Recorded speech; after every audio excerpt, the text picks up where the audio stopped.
Motorista educado, trânsito mais seguro para todos. Ingerir bebida alcoólica e dirigir, além de ser ilegal, reduz a concentração, afeta a coordenação motora e diminui o desempenho no volante, reduzindo a capacidade de ação e reação. Se beber, não dirija. Se dirigir, não beba. Uma campanha da UESB-FM, TV UESB e Polícia Rodoviária Federal.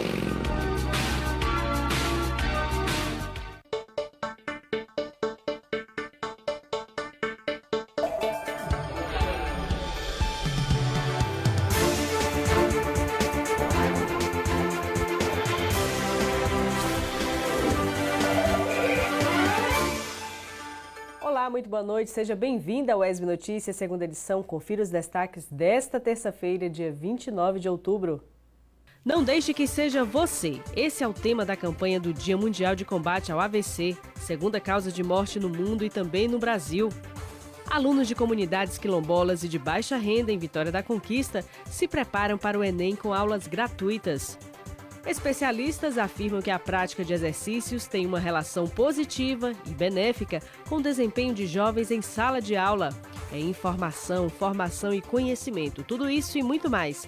Você confere a partir de agora no UESB Notícias, segunda edição.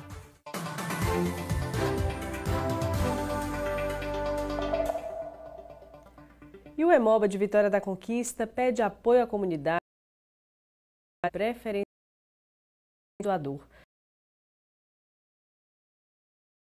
Sanguínea de O negativo ou O positivo para a confecção de plaquetas, pois existem pacientes graves que dependem desse hemocomponente para sobreviver. E para mais informações é só entrar em contato com o Hemoba por meio do telefone 3424-2804. Não deixe que seja você. Esse é o tema da campanha do Dia Mundial de Combate ao AVC, segunda causa de morte no mundo e também no Brasil. O repórter Tiago Henrique conversou com especialistas sobre prevenção e tratamento. Acompanhe.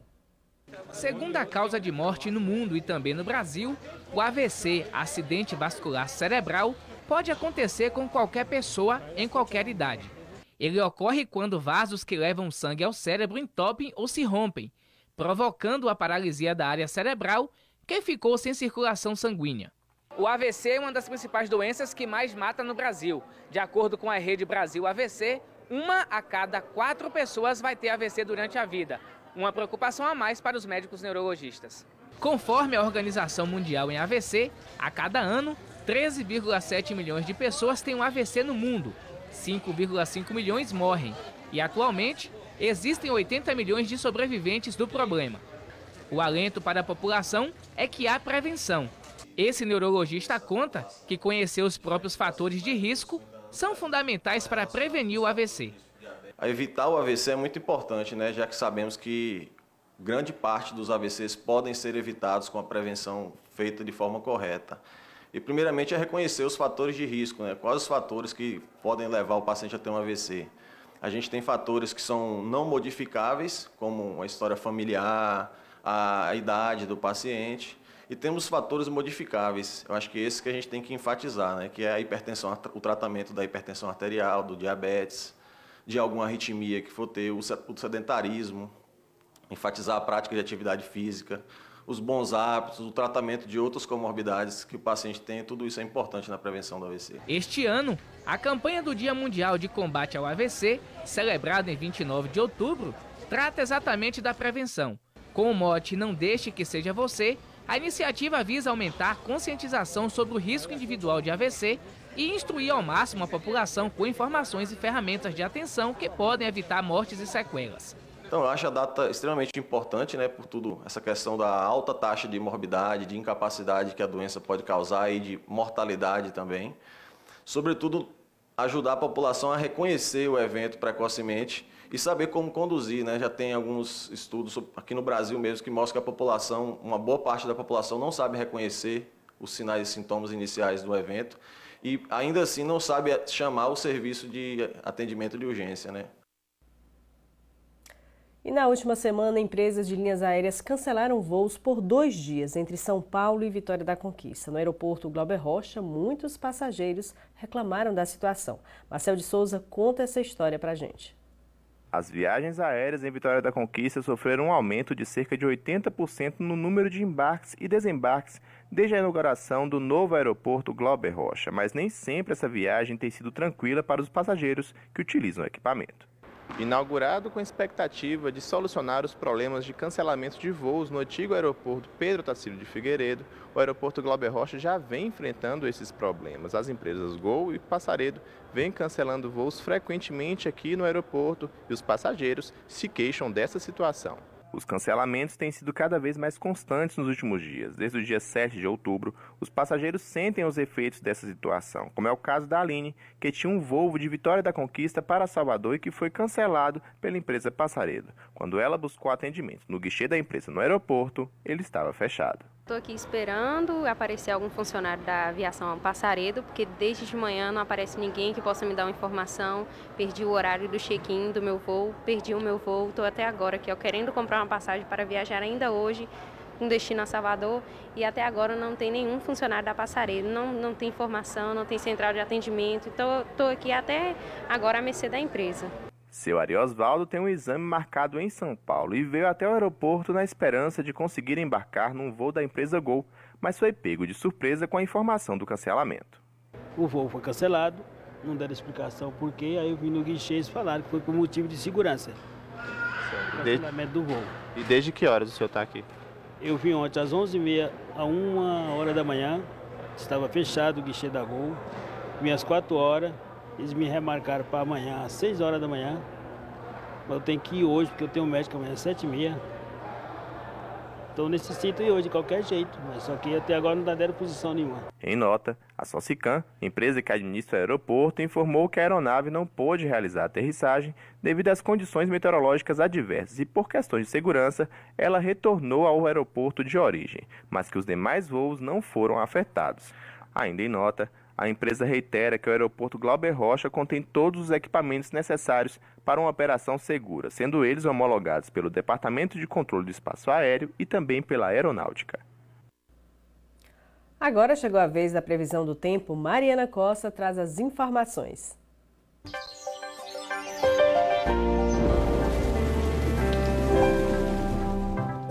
A previsão para a Vitória da Conquista é de sol na maior parte do dia. As temperaturas variam entre 17 e 28 graus. Em Maiquinique, a previsão é de céu parcialmente nublado. A temperatura oscila entre 21 e 31 graus. Em Jaguaquara, a previsão é de céu parcialmente nublado. A temperatura oscila entre 19 e 28 graus. Em Anagé, a previsão é de um dia ensolarado. As temperaturas variam entre 21 e 36 graus. Quem estiver na região é bom tomar cuidado, pois o índice UV amanhã está extremo. E no próximo bloco você confere as informações do nosso giro de notícias desta terça-feira e também uma entrevista com a dermatologista Cristiane Valera. Ela que conversa com a gente sobre psoríase. E ainda nesta edição uma reportagem sobre a preparação de estudantes quilombolas para o Enem. O intervalo é bem rápido, não saia daí.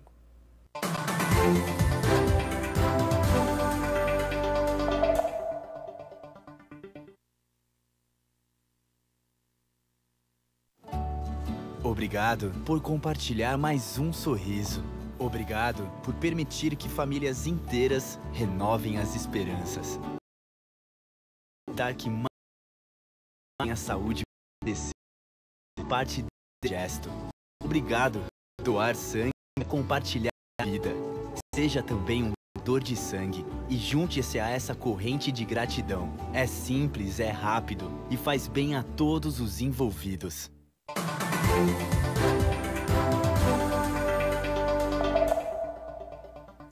6h09, estamos de volta ao vivo aqui pelo ESB Notícias, segunda edição. Agora vamos aos destaques do nosso giro de notícias desta terça-feira. A estudante de jornalismo Nínive Lacerda traz as informações. Boa noite, Nínive. Boa noite, Aline. Boa noite para você que acompanha o ESB Notícias, segunda edição.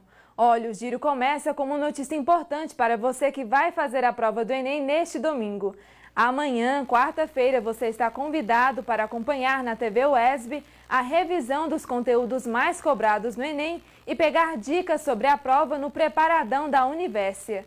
Essa vai ser a segunda edição do maior festival sobre o Exame Nacional do Ensino Médio, que traz dicas não só para o Enem, mas também para a carreira profissional e outros vestibulares. Profissionais consagrados como o professor Nelson, de Língua Portuguesa, Paulo Jubilu, de Biologia, e os físicos Daniel Ângelo, Gerson Julião e Wilson Namen, do Ciência em Show, farão parte do aulão. E para os momentos de descontração, youtubers e influenciadores digitais como Rafael Cortez e Aline Wirley vão animar os estudantes. O aulão vai acontecer no ginásio do Ibirapuera, em São Paulo, e terá transmissão ao vivo na TV UESB, de 9h30 da manhã a 1 da tarde e de 2 às 4h30 da tarde. Então fica ligado na nossa programação de amanhã para conferir as últimas dicas para a prova do Enem. Agora uma notícia para os profissionais da educação.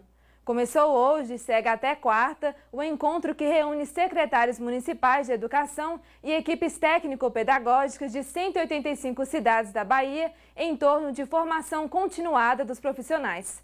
Palestras e oficinas estão sendo realizadas no Instituto Anísio Teixeira, em Salvador, em regime de colaboração entre o governo do estado e as prefeituras.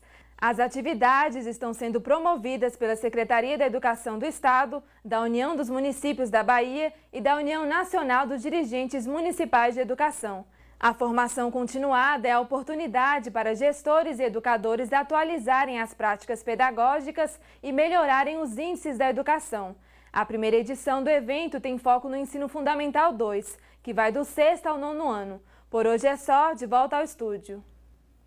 Obrigada, Nínive. E olha só, a psoríase é uma doença inflamatória da pele, considerada crônica e não contagiosa. Para falar com a gente um pouco mais sobre este assunto, aqui conosco a dermatologista Cristiane Valéria. Boa noite, doutora Cristiane, seja bem-vinda aqui aos estúdios da TV UESB. Explica pra gente um pouco melhor assim, o que é a psoríase, de que forma que ela comete as pessoas e quem tem mais...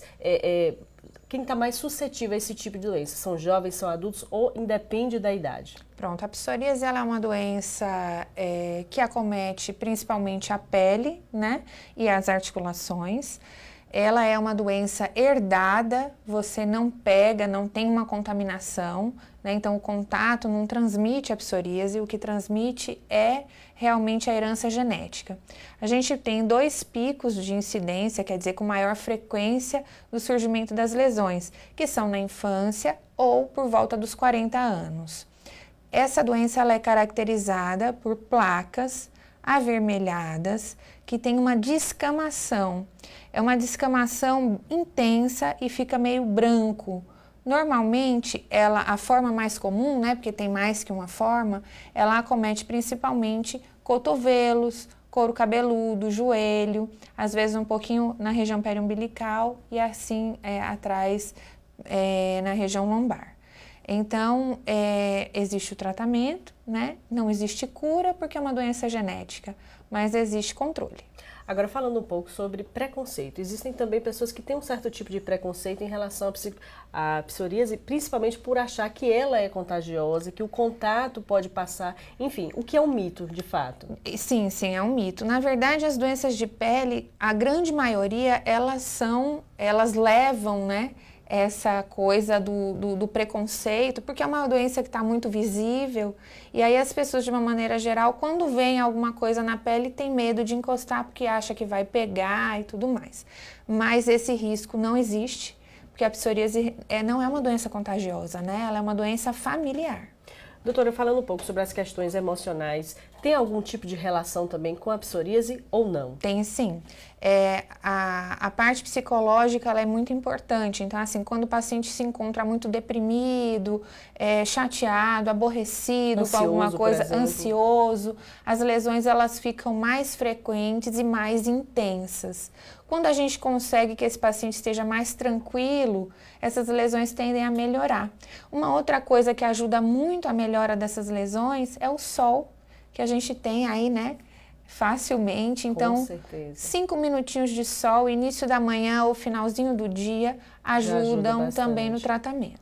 Agora, falando também sobre o tratamento, a gente está falando aqui agora sobre saúde pública. O SUS, por exemplo, mantém esse tipo de assistência, de tratamento para psoríase, e como é que funciona isso na rede pública? A rede pública, ela dispõe de médicos especialistas, né, dermatologistas, que fazem o diagnóstico e iniciam o tratamento. Já a parte de tratamento em si, infelizmente a gente não tem muito na rede pública, né? Porque o tratamento básico ele vai ser feito com cremes, com pomadas, e infelizmente a gente dispõe de poucas coisas na rede pública. Para as psoríases mais graves, de forma a fazer medicação injetável ou oral, aí sim o SUS oferece. Mas esse que é a minoria, né? Sim, sim. Graças a Deus é a minoria. Esses pacientes que têm lesões mais habituais, né, não tão intensas, que vão se beneficiar do tratamento local, infelizmente a gente não tem muito na rede pública. Quando a gente fala também sobre essa questão do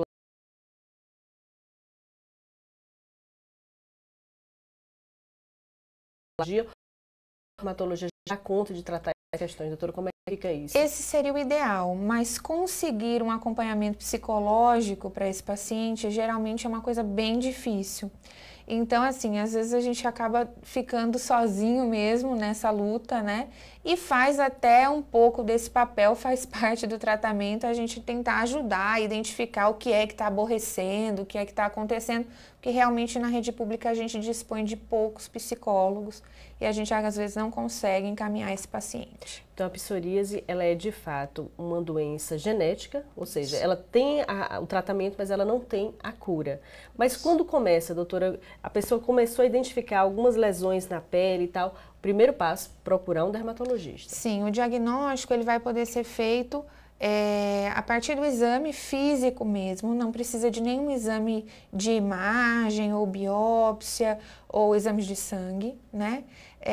O básico é o exame clínico mesmo, exame dermatológico. A partir desse momento é feito o diagnóstico e inicia-se o tratamento.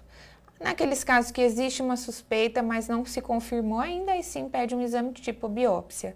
Do contrário, não. A gente vai iniciar o tratamento naquele momento mesmo, né? E é sim uma doença genética e a gente consegue controlar ela muito bem.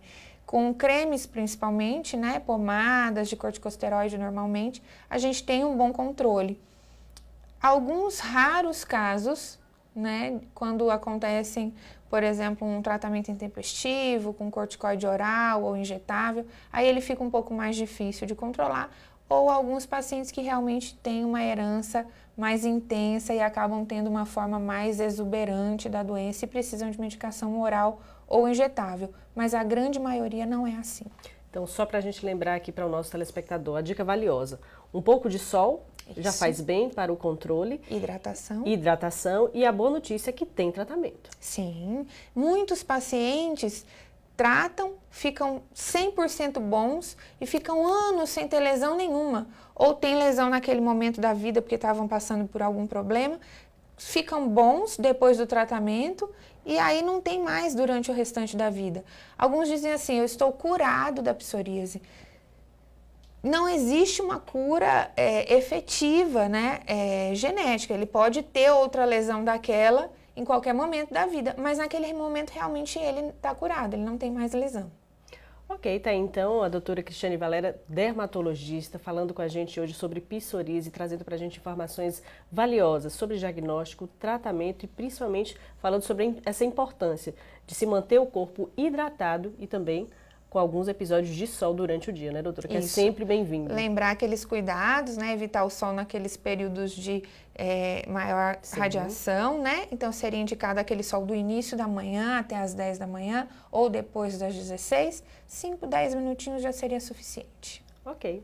Doutora, muito obrigada pela sua participação aqui no ESB Notícias. Eu que agradeço Uma o boa convite. noite. Boa noite. E no próximo bloco, uma reportagem sobre a preparação de estudantes quilombolas para o Enem. A gente vai para um breve intervalo e já já a gente volta com mais informação e conteúdo para você.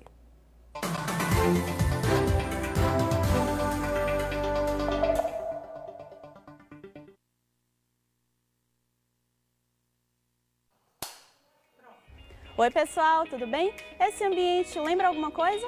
Se vocês pensaram cinema, pensaram certo. E se tem plantão, vocês já sabem, né? Tem novidade no vestibular UESB 2020. Roda a vinheta.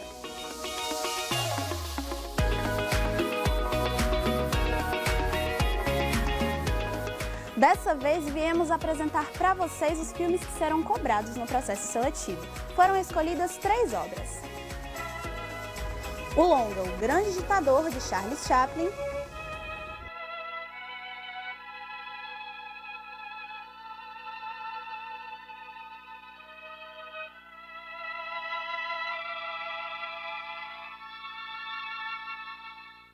Abrigo Nuclear, filme de Roberto Pires.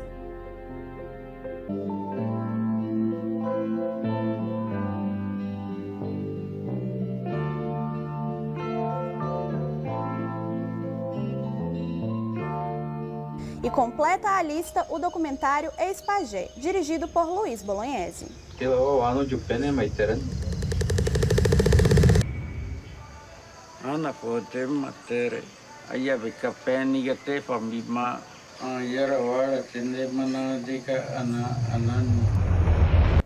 Anotaram direitinho? Então partiu preparar pipoca. E para ficar por dentro de todos os detalhes do vestibular UESB 2020, acompanhe o nosso site e as nossas redes sociais. Tchau, tchau!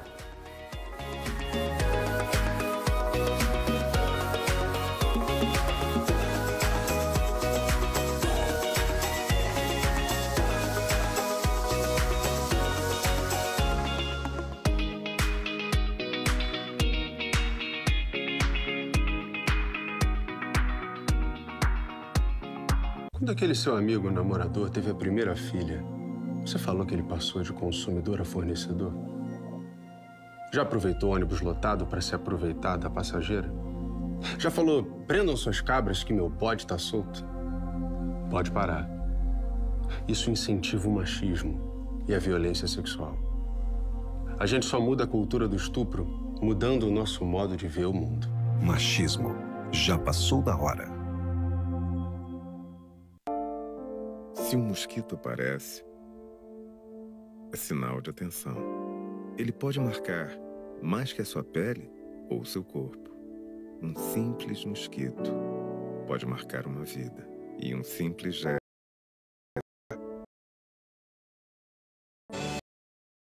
criadores do mosquito. Proteja a vida. Governo Federal.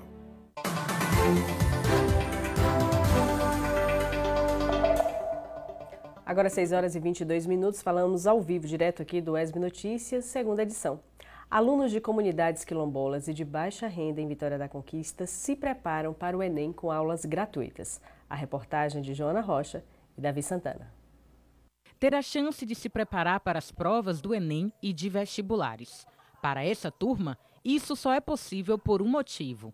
É um cursinho 100% gratuito para o aluno.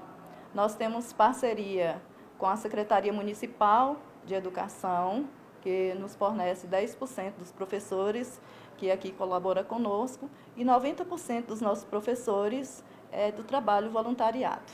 O cursinho é uma oportunidade que beneficia estudantes como Cristóvão e Lindiene, que desejam entrar em uma universidade. Eu quero prestar educação física e todo dia eu estudo, acho que umas 2 horas por dia. É muito importante para eu poder estudar, para um dia poder voltar e dar uma vida melhor para a minha família. No meu caso, eu não teria oportunidade, porque se eu não tenho renda, eu acho que esse é um cursinho, é um projeto muito interessante, porque ele oferece muitas oportunidades para muitos alunos que querem ingressar na faculdade e não tem condição de estar pagando. Então esse cursinho ele é muito bom, né? É muito interessante para os alunos estarem se preparando aí para o mercado, para entrar, fazer o Enem e consecutivamente entrar no mercado de trabalho. Com a proximidade do Enem, a turma continua se preparando nessa reta final. Olha, eu estou fazendo o possível, estou estudando, estou focado também, né? E, como eu já disse, o cursinho ele ajuda bastante, ele estimula a gente a estudar, né? Eu procuro outros meios também para estudar, para ajudar no cursinho, né? E o meu curso, ele é um curso que ele não tem tanta facilidade para entrar na rede pública, é muito concorrido, a nota de corte é bastante alta também, mas eu estou fazendo o que eu posso. Enfrentar a ansiedade também é um desafio. Estamos naquela fase de pressão mesmo, né? Porque esses últimos dias para os alunos assim são muito tensos, né? Eles estão muito apreensivos porque eles ainda estão sem saber o que esperar da prova desse ano, porque nós tivemos uma mudança, né, na bancada do INEP, então vai ser uma prova recheada de surpresas. Os alunos estão apreensivos, né? Apesar do foco na preparação para as provas, o cursinho cumpre o papel de apoio social. A prioridade é para os quilombolas. Quando não preenchidas essas vagas por eles, a gente oferece para pessoas negras ou pardas que vêm de escola pública e que têm uma baixa renda familiar. E o objetivo é ingressar esses jovens na universidade por meio do Enem ou do vestibular. As provas do Enem acontecem em 2 domingos consecutivos. No dia 3 de novembro, os alunos farão as provas de linguagens, códigos e suas tecnologias, ciências humanas, além da redação. E no domingo seguinte, dia 10 de novembro, as provas serão de matemática e ciências da natureza. E a gente continua falando sobre educação, porque olha só, especialistas afirmam que a prática de exercícios tem uma relação positiva e benéfica com o desempenho de jovens em sala de aula. Confira a reportagem de Luiz Pedro Passos e Lucas Chaves. Luca Costa tem 17 anos e é estudante do 3º ano do ensino médio. Como todo jovem nessa faixa etária, ele está se preparando para o vestibular. Objetivo? Ser nutricionista. Para auxiliá-lo nessa jornada, Luca adotou o exercício físico como aliado.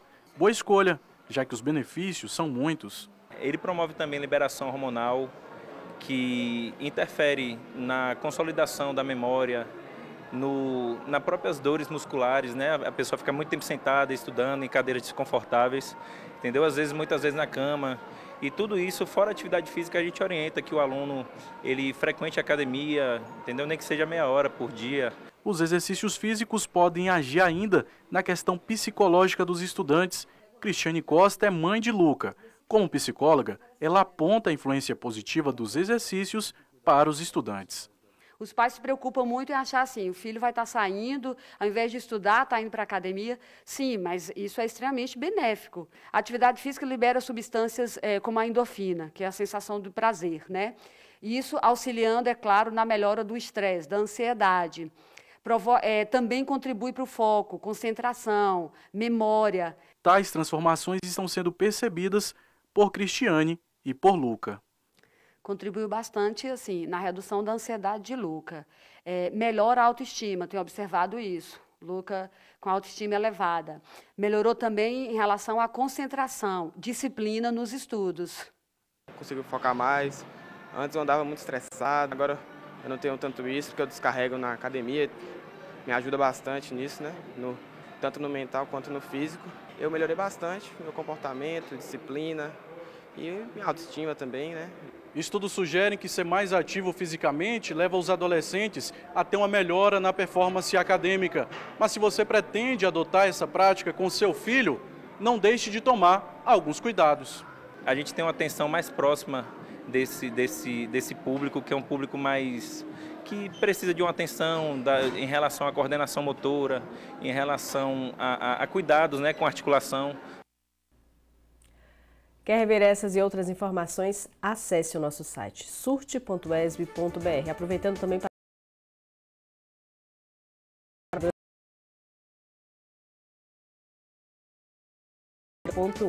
a gente vai com mais informação e conteúdo para você. Uma boa noite e até amanhã.